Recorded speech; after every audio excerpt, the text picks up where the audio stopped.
하겠습니다. 오늘 우리에게 주신 하나님의 말씀은 로마서 11장 13절부터 24절 말씀입니다. 로마서 11장 13절부터 24절 말씀입니다. 함께 봉독하도록 하겠습니다. 내가 이방인인 너희에게 말하노라. 내가 이방인의 사도인 만큼 내 직분을 영광스럽게 여기노니 이는 혹 내 고륙을 아무쪼록 시기하게 하여 그들 중에서 얼마를 구원하게 하려 함이라. 그들을 버리는 것이 세상의 화목이 되거든 그 받아들이는 것이 죽은 자 가운데서 살아나는 것이 아니면 무엇이리요. 제사는 처음 익은 곡식가루가 거룩한즉 떡덩이도 그러하고 뿌리가 거룩한즉 가지도 그러하리니라. 또한 가지 얼마가 꺾이었는데 돌 감람나무인 내가 그들 중에 접붙임이 되어 참 감람나무 뿌리의 진액을 함께 받게 되었나니 그 가지들을 향하여 자랑하지 말라. 자랑할지라도 내가 뿌리를 보존하는 것이 아니요 뿌리가 너를 보존하는 것이니라. 그러면 내 말이 가지들이 꺾인 것은 나로 접붙임을 받게 하려 함이라 하니 옳도다. 그들은 믿지 아니함으로 꺾이고 너는 믿음으로 섰느니라. 높은 마음을 품지 말고 도리어 두려워하라. 하나님이 원 가지들도 아끼지 아니하였은즉 너도 아끼지 아니하시리라. 그러므로 하나님의 인자하심과 준엄하심을 보라. 넘어지는 자들에게는 준엄하심이 있으니 너희가 만일 하나님의 인자하심에 머물러 있으면 그 인자가 너희에게 있으리라. 그렇지 않으면 너도 찍힌 바 되리라. 그들도 믿지 않는데 머무르지 아니하면 접붙임을 받으리니 이는 그들을 접붙이실 능력이 하나님께 있음이라. 내가 원 돌 감람나무에서 찍힘을 받고 본성을 거슬러 좋은 감람나무에 접붙임을 받았으니 원 가지인 이 사람들이야 얼마나 더 자기 감람나무에 접붙이심을 받으랴. 아멘. 맞습니다. 오늘도 이렇게 주님께 나오신 또한 삶의 자리에서 주님을 예배하시는 우리 귀한 성도님들을 환영하고 축복합니다. 오늘도 우리 가운데 말씀하시는 그 주님의 그 음성을 듣고 오늘의 삶도 승리하시는 우리 귀한 성도님들 되어주시길 간절히 축복합니다. 예, 속담에 그런 말이 있습니다. 굴러온 돌이 박힌 돌을 뺀다라는 이야기가 있습니다. 이게 다른 사자성어로 얘기하면 주객전도다라고 얘기를 한다고 합니다. 이게 주인과 손님이 바뀌는, 그래서 원래 있었던 자리에서 바뀌어지는 그런 얘기를 하고 있습니다. 로마서에서 이야기하고 있는 것 중에 특히 오늘 본문 말씀에서 얘기하고 있는 것 중에 오늘 수신자는요 이방인입니다. 그래서 이 이방인들에게 이 수신을 얘기를 하고 있는데요. 로마 교회에서는 아마 그리스도인, 유대인들의 그리스도인보다 이방인 그리스도인들이 훨씬 더 많았음을 나타내주고 있습니다. 그래서요 이방인 그리스도인들이 훨씬 더 많이 분포되어져 있고요. 그리고 이들로 인하여서 지금 유대인 그리스도인들이 지금 그 자리가 위태롭게 되어지는, 원래는 하나님께서 유대인들을 선택하셨고 먼저, 그리고 나서 하나님의 그 놀라우신 뜻들, 하나님의 백성이라고 해서 그들을 장자로 선택하셔서 모든 민족이 주님을 믿을 수 있는 그러한 축복의 통로로 사용을 하셨습니다. 그런데요 이제는 주객전도가 되어졌습니다. 예수님께서 오심으로 인하여서요 그들의 교만을 하나님께서 책망하셨고요. 그리고 그들은 예수님을 믿지 아니함으로 인하여서 그들의 그 높은 마음이 변화되어지지 않음으로 인해서 이방인들이 이젠 그리스도인들의 그 자리에 반열에 올라가 있는 그 모습을 이야기를 해주고 있습니다. 그래서 13절에 보니까요 수신자에 대해서 두 번이나 이야기를 합니다. 내가 이방인인 너희에게 말하고 있고 나는 이방인의 사도다라고 얘기하면서 이방인에 대한 그 수신자들이 누구인지에 대해서 강력하게 얘기를 해주고 있습니다. 그리고 오늘 본문 말씀은요 1절부터 12절까지 있는 그 내용들과 접목해서 바라봐야지 더 그 의미를 바라볼 수 있습니다. 왜냐하면 11절과 12절에서 어떤 것들을 지금 내용을 얘기하고 있었냐면요 이스라엘의 실패, 그래서 이방인들의 구원, 그리고 이스라엘의 시기와 회심을 이야기를 했습니다. 그래서 13절부터 이것이 오늘 24절까지 새 단락으로 이야기를 하면서 하나님께서 어떻게 이들이 이 자리에 들어오게 되어졌고, 그렇다고 이것이 교만의 자리로 가면 안 된다라는 것들을 이야기해 주고 있습니다. 그래서 오늘 본문 말씀은요, 세 단락으로 나누면 이렇게 볼 수 있습니다. 13절부터 16절까지를 볼 수 있고요, 그리고 17절부터 21절까지, 그리고 22절부터 24절로 볼 수 있습니다. 그래서 첫 번째 단락을 한번 이야기를 해보면, 이것은 제목을 새 역사와 회복의 근원이신 하나님이다 라고 붙일 수 있고요, 두 번째 단락은요, 은혜 앞에 요구되는 겸손을 얘기를 하고 있습니다. 그리고 세 번째 단락은요, 하나님의 안에 있는 소망을 지금 이야기를 해주고 있습니다. 여기에서 지금 첫 번째 단락을 보면요, 하나님께서 이방인들을 구원해 주셨습니다. 그런데 이 이방인들을 구원해 주셨던 이 하나님께서요, 다시 한번 이스라엘을 내치신 것, 그리고 이스라엘을 버리신 것이 아니라 다시 회복시키시고자 하는 그 근원이 이 안에 들어가 있음을 얘기해 주고 있습니다. 그래서 지금 여기에서 얘기를 할 때 뭐라고 얘기하냐면, 14절 중심부에 보니까 이렇게 얘기하고 있습니다. 내 고륙을 아무쪼록 시기하게 하여 그들 중에 얼마를 구원하게 하려 한다라고 이야기를 하고 있습니다. 여기에서 이 시기하다라는 이 말을요, 뭐라고 원어적으로 얘기하고 있냐면 파라젤로소라고 얘기를 하고 있습니다. 이 파라라는 건요, 뭐뭐 곁에, 뭐뭐와 함께라고 얘기를 하고 있고요, 그리고 젤로라는 이 헬라어는요, 열의를 갖게 하다, 열정을 갖게 하다라는 것을 지금 얘기하고 있습니다. 그런데 이 젤로의 부정적인 것은 시기하게 하다, 질투나게 하다라는 것을 내포하고 있는 것이 맞습니다. 그런데 여기에서 얘기하고 있는 것은요, 부정적인 의미로 시기하고 질투하고자 얘기하는 것들을 이야기하고 있지 않습니다. 어떤 것을 얘기하고 있냐면요, 열정을 일으켜서, 열심을 일으켜서 이것들을 다시 한번 불러일으키게 하는 원동력이 되어진다라는 것을 이야기를 해주고 있습니다. 그래서 어떻게 얘기하면 되냐면요, 이방인의 구원과 믿음을 본 이스라엘 사람들이요, 이 가운데 일부가 이것을 보고 다시 한번 열정과 열의를 품어서 하나님께로 돌아올 수 있게끔 한다라는 것을 지금 이야기를 해주고 있습니다. 바울이요, 이렇게 열심을 내는 그 이유가 13절에 나오고 있습니다. 내가 이렇게 이들을 시기하기까지 이들이 주님 앞에 돌아오게끔 만들고자 하는 그 이유는 내 직분을 내가 영광스럽게 여긴다라고 얘기를 하고 있습니다. 이 영광스럽다라는 이것은요, 하나님과 예수님을 목적어로 사용할 때는요, 찬미하다, 영광스럽게 하고 영광을 올려드린다라는 뜻을 가지고 있는 독사조라는 헬라어 단어입니다. 그런데 여기에서 얘기하고 있는 것은요, 다른 그런 뜻이 아니라 어떤 것을 얘기하고 있냐면요, 누군가를, 또 무언가를 중요하게 여긴다라는 뜻을 가지고 있습니다. 여기에서요, 바울이 얘기하고 있는 것은요, 자신이 영광스럽다라는 것을 얘기하는 것이 아니라요, 그만큼 영광스럽게 여긴다는 것은 중요하게 여긴다라는 것을 지금 이 안에 내포하고 있습니다. 그런데 어떤 것을 지금 영광스럽게 얘기한다라고 얘기하냐면 직분이다라고 얘기를 하고 있습니다. 여기에서의 이 직분은요, 뭘 얘기하고 있냐면요, 봉사와 섬김을 얘기하고 있습니다. 그런데 이것을 다른 포괄적으로 얘기하는 것은 뭐냐면요, 다른 사람들을 이롭게 하는 모든 것들을 지금 이 안에 내포하고 있다는 것입니다. 그래서요, 자신은 이방인의 사도로 하나님께서 불러주셨습니다. 그리고요, 이것이 너무 중요한 일입니다. 그런데 이것은 모든 사람들을 이롭게 하고자 하는 하나님의 놀라우신 사명에 대한 응답이다라는 것을 지금 이야기를 해주고 있습니다. 그래서요, 지금 여기에서 얘기해주고 싶은 것은요, 16절에 보니까 뭘 얘기해 주냐면 제사하는 처음 익은 곡식가루가 거룩하다라고 얘기를 하고 있습니다.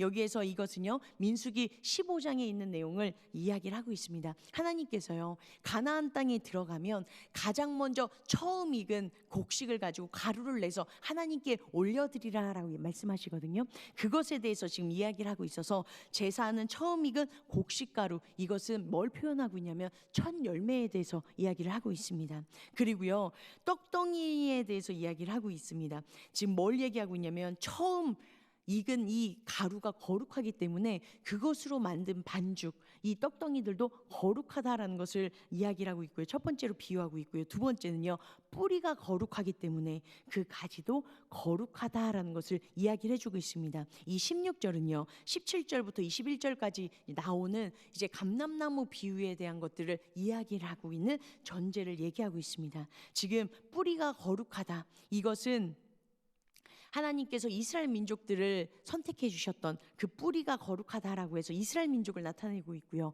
가지는요, 이방인들을 나타내고 있음을 표현해 주고 있습니다. 그래서요, 17절부터 21절까지 감람나무, 올리브나무에 대해서 이야기를 하고 있는데요.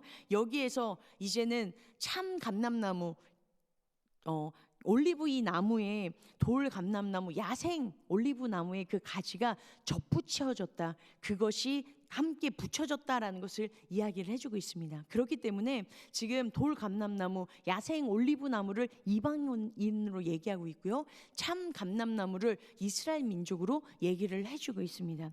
그래서 이들이 지금 참 감람나무의 뿌리의 진액을 받고 있기 때문에 뭐라고 얘기하고 있냐면요, 18절부터 20절까지 자랑하지 말라라고 얘기를 하고 있고요. 그리고 뭐라고 얘기하고 있냐면 높은 마음을 품지 말고 도리어 두려워하라라고 얘기를 하고 있습니다. 앞에 전제에 말씀드렸던 것처럼요, 이방인 그리스도인들이 많이 있었습니다. 그렇기 때문에 유대인 그리스도인들을요 무시하고요, 그리고 그들에 대한 그런 시선들이 좋지 않았음을 이야기를 하고 있습니다. 그렇기 때문에 이들 가운데 이제는 자기들이 정말 앞서고 있다라는 그 교만함들이 이들의 마음에 있음을 바울이 바라보고요, 사도 바울이 바라보고 뭐라고 엄격하게 얘기하고 있냐면요, 자랑하지 말라, 그리고 높은 마음을 품지 말고 도리어 두려워하라라고 얘기를 하고 있습니다.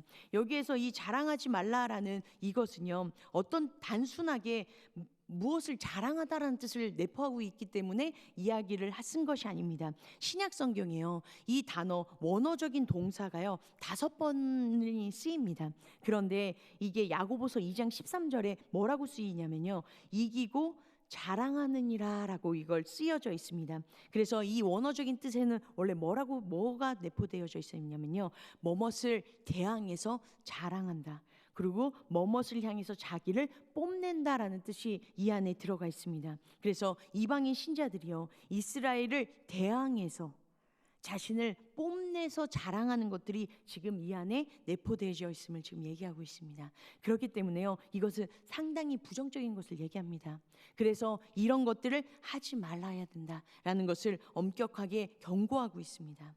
그리고요, 높은 마음을 품지 말라, 동일하게 높은 마음을 품지 말라. 왜냐하면 이 모든 공로는 너희들의 힘으로 되어진 것이 아니라 하나님께서 주신 은혜다라는 것을 이야기를 하고 있고요. 그래서 도리어 두려워하라라고 얘기하고 있습니다. 이 두려워하다라는 것은 경외하다, 두려워하면서 조심하다라는 뜻이 이 안에 들어가 있습니다. 그래서 이 안에 뭐라고 얘기하고 있냐면요, 17절부터 21절까지는 아까 제목에 뭐라고 말씀드렸냐면 은혜 앞에 요구되는 겸손을 말씀드렸습니다. 여기에서 요구되는 것은요, 다른 것이 아니다, 주님 앞에서 겸손하게 나아가야 된다. 이방인 신자들이 하나님께 선택받았다고, 그리고 이 높은 데에 처하지 말라라고 얘기합니다. 그 이유를요 22절부터 24절까지 이야기를 합니다. 그러므로라고 얘기를 해서요, 이것들의 결론을 얘기를 하고 있습니다. 이것을 정리해 주고 있습니다. 그래서 지금 어떤 것을 얘기하고 있냐면요, 22절 함께 읽도록 하겠습니다.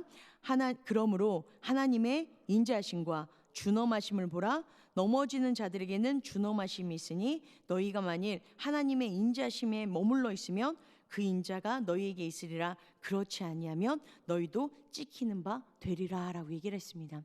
하나님께서 분명히 인자심으로 인하여서 선택하셨다라고 말씀하고 있습니다. 여기에서 이 인자심은요, 크레스토테타라는 헬라어 단어입니다. 이것은요 대부분 자비로 표현을 하고 있는데요, 이것은 누군가를 이롭게 하고 은혜를 베풀어서 돕는다라는 뜻을 가지고 있습니다. 하나님께서요 은혜를 베풀어서 이방인 신자들을 받아들이셨다라는 것을 지금 표현해주고 있습니다. 그런데 그 뒤에 뭐가 뒤따라오냐면요, 준엄하심이다라는 것을 이야기를 하고 있습니다. 이 준엄하심은요 아포토미안이라는 그런 단어입니다. 이것은 어떤 뜻이 내포되어 있냐면요, 날카로움, 격렬함, 그리고 끊어짐, 가혹함, 엄격함 이런 뜻이 이 안에 내포되어져 있습니다. 이것은 어떤 것을 얘기하고 있냐면요, 가차없이 격렬하고 날카롭게 가혹하게 대하는 것, 이것을 얘기를 하고 있습니다. 그래서 예수님을 믿지 않는, 그리고 예수님을 믿지 않는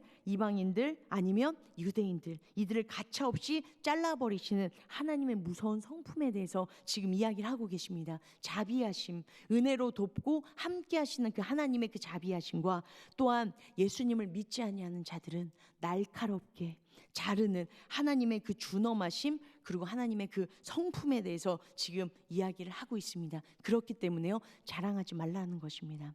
이 모든 은혜, 이것을 교만하게 생각했었던 이스라엘 민족들은요, 아브라함의 혈통을 가지고 있었고요, 이것이, 이 혈통이요, 어떤 것을 전제하고 있다라고 착각하고 있었냐면 구원까지 이르는데 이것을 함께 할 수 있다라는 착각이 이들 안에 있었기 때문입니다. 똑같이요, 이방인들도요, 자신들이 이제 은혜로 하나님 앞에서 하나님의 사람으로 다시 한번 거듭났습니다. 그런데요, 이 은혜를 잊어버렸을 때, 이 은혜가 사라졌을 때는요, 똑같이 유대인들이 하나님 안에서 떨어져 나갔던 것처럼 똑같이 이방인들도 하나님 안에서 떨어져 나갈 수 있음을 이야기를 하고 있습니다. 그렇기 때문에 조심하고, 그리고 하나님의 인자하심과 준엄하심 앞에 자신을 두렵고 떨리는 마음으로 바라봐야 된다라는 것을 이야기를 해주고 있습니다. 그리고요, 22절부터 24절까지 어떤 것들을 끊임없이 내포하고 있냐면요, 하나님께서 이스라엘 민족들을 버리신 것처럼 얘기를 하고 있습니다. 10장까지는요.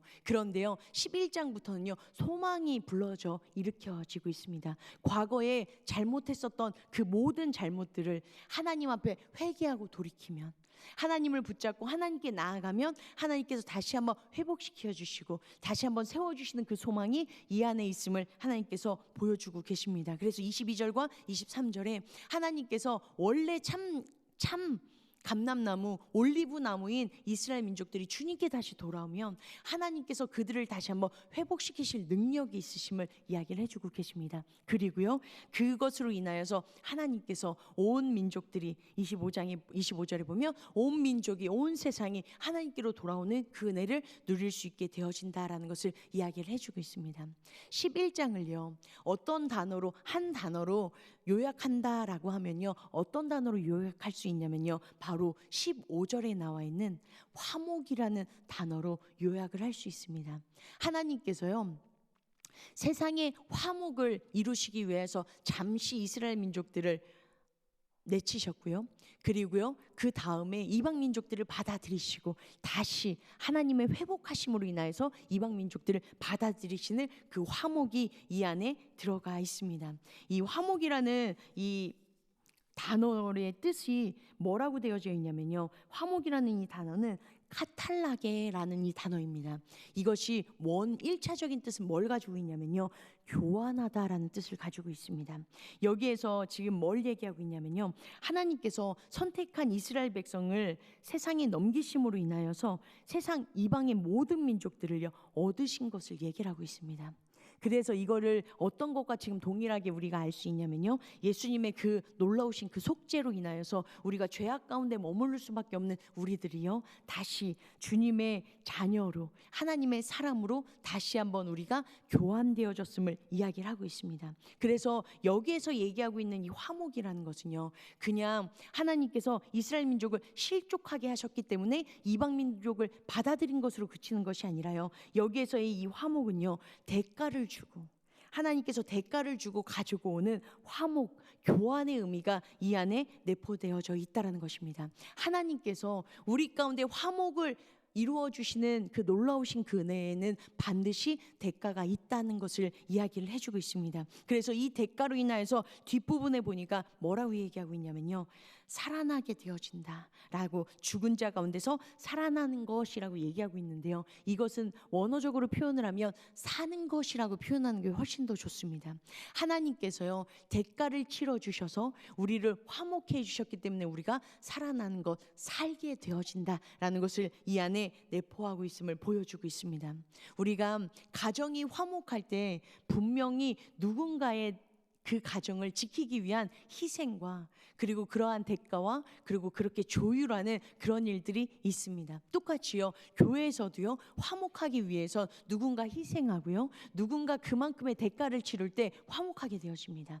똑같이 나라도요, 전쟁이 이루어지지 않기 위해서는요, 나라와 나라가 그 나라들을 그 화목을 유지하기 위하여서 애쓰고 희생하고 나아가는 그 일들이 전제가 되어집니다. 그랬을 때 평화가 이루어지고 화목해 되어지는 것들을 이야기하고 있습니다. 똑같이요. 그런데 이것보다 더 큰 화목이 여기 있음을 지금 보여주고 있습니다. 우리가 더 이상 죄 가운데 머물 수밖에 없는 인생이 이제는 생명의 성령의 법으로 주님 안에서 다시 한번 화목해 되어지는 그 은혜는요, 십자가의 그 대소, 예수 그리스도의 그 십자가의 그 대가 없이는 우리가 그 이 자리에 설 수 없음을 하나님께서 보여주고 계심을 이야기해주고 계십니다. 그렇기 때문에 우리에게 요구하는 바는 뭐냐면요, 잊지 말라는 것입니다. 하나님께서 구약에 이스라엘 민족들에게 뭐라고 말씀해 주시냐면요, 곳곳에서 너희가 애굽에서 종되었던 것들을 기억하라. 너희가 애굽에서 종되어졌을 때라고 하나님께서 반복해서 말씀해 주십니다. 어떤 거라냐면요, 하나님께서 구원해 주셔서, 하나님께서 함께 해주셔서 내가 너의 하나님 되어줬다라는 것을 잊지 않는 은혜 아래 있는 자들이 되어질 때, 그때 교만하지 않고요, 겸손의 자리에 들어갈 수 있음을 이야기해 주고 있습니다. 똑같이요, 지금 이방인 그리스도인들에게 뭐라고 얘기하고 있냐면요, 너네의 공로로 되어진 것이 아니다. 오직 예수 그리스도의 보혈의 공로로 너희가 하나님 안에 들어오게 되어졌다. 그렇기 때문에 자랑하지 말라, 교만하지 말라, 뭐만 기억하라, 십자가의 은혜만 기억하라는 것을 지금 이야기해 주고 있습니다. 오늘 우리의 삶 가운데 하나님께서 우리에게 원하시는 것도요, 다른 것이 아닙니다. 우리들의 마음이 갑자기 다른 것들로 가득 차게 되어질 때, 어떤 때 가득 차게 되어지냐면요, 은혜를 잊어버리게 되어질 때, 하나님께서 나에게 베풀어 주신 그 사랑이 얼마나 놀랍고 큰지에 대해서 잊어버릴 때 우리가 교만한 마음이 싹트게 되어진다는 것입니다. 그런데 어떨 때 우리가 끊임없이 겸손의 자리에 나아갈 수 있냐라는 것은요, 이렇게 어떤 교부는 이렇게 얘기하더라고요. 주님께서 제자들의 발을 씻겨주신 그 자리가 바로 우리를 겸손의 자리로 끊임없이 이끌 수 있는 방법입니다 라고 얘기를 하고 있습니다. 어떤 것이냐면요, 예수님께서 제자들에게 발을 씻겨주셨습니다. 겸손의 자리로 발을 씻겨주셨습니다. 그런 것처럼 우리 또한 우리에게 주신 그 은혜가 너무 크고 놀랍기 때문에 나보다 낮은 사람이 없다는 것입니다. 나보다 못한 사람이 없다는 것입니다. 다 주님께서 주신 은혜고 주님이 주신 사랑이 있기 때문에 그들을 높여드리고 그들에게 모든 걸 다 맡겨드릴 수 있고 그들을 사랑하며 섬길 수 있는 마음들이 존재할 수 있다는 것입니다. 어떤 것이 깔릴 때요, 예수님께서 그 십자가의 보혈로 우리 가운데 해주신 그 사랑이 얼마나 큰지를 깨닫고 예수님께서 나의 발을 씻겨주셨던 그 겸손이 내 마음 가운데 내 삶의 원동력이 되어질 때, 그것이 우리들이 또한 남의 발도 씻겨줄 수 있는 하나님의 사람으로, 겸손의 사람으로 설 수 있는 원동력이 되어진다라고 얘기를 하고 있습니다. 오늘도 우리들의 삶을 살아낼 때 우리 귀한 성도님들의 마음 가운데 주님의 은혜가 어떠한지 다시 한번 기억나는 시간이 되셨으면 좋겠고, 또한 이것이 기억나는 것으로 그치는 것이 아니라 나의 발을 씻어주셨던 그 예수님의 그 놀라우신 그 사랑이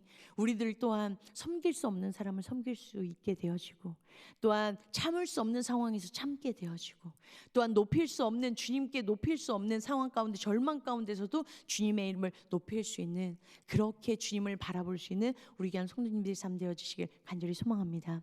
오늘도 그렇게 주님을 갈망하며 나아갈 때 주님이 부어주시는 그 힘과 또한 주님이 주시는 그 은혜로 이 모든 일들이 주님 안에서 드러나는, 또한 그렇게 승리하시는 우리 귀한 성도님들의 삶 되어주실 줄 간절히 믿습니다. 이 시간 함께 같이 기도하며 나아가도록 하겠습니다.